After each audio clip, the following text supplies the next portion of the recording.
It's a new year. And I love the new year.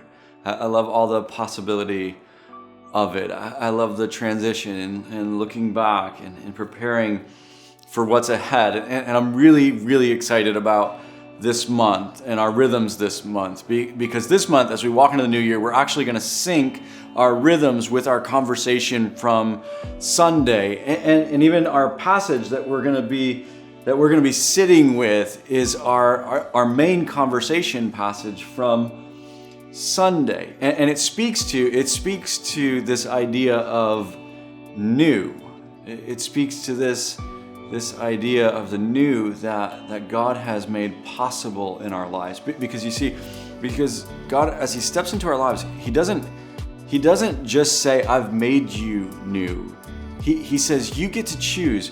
Not only have I made you new, but you get to choose whether you live in that new or whether you go back to the old. You get to choose whether your experience is the new that I've made possible or the old. And He's calling us out of one and calling us into the other. Let me take you to our primary passage for this month, both on Sundays and in our rhythms. It says this. It says, "You were taught, with regard to your former way of life, to put off your old self, which is being corrupted by its deceitful desires, and to be made new in the attitude of your minds, and to put on the new self, created to be like God in true righteousness and holiness. Therefore, each of you must put off falsehood and speak truthfully to his neighbor, for we are all members of one body.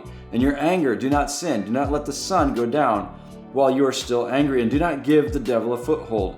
Anyone who has been stealing must steal no longer, but must work, doing something useful with his own hands, that he may have something to share with those in need. Do not let any unwholesome talk come out of your mouths, but only what is helpful for building others up according to their needs, that it may benefit those who listen.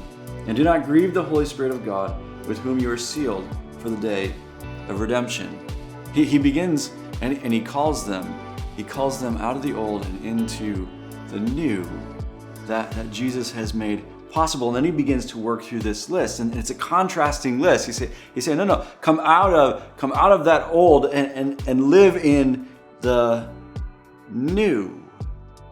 And the reality of it is this is the really exciting part about this, because this isn't just a self-help idea of, okay, figure out what it is that you need to stop doing and things that you need to start doing. He's saying, no, you have to understand this is the new that Jesus gave His life to make possible. This is what God's working towards in your life. He says, this is the life that God's working for you to experience and to live. Don't go back to the old. Live in the new. And so what I want to invite you into as we sit with this passage in our rhythms is to be able to ask God, okay, what is it? Where am I living in the old? Where have I gone back to the old?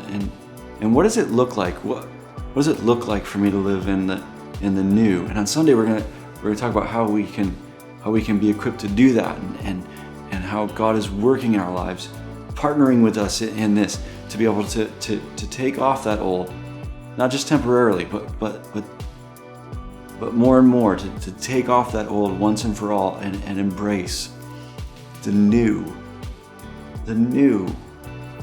that He gave His life for us to know and experience.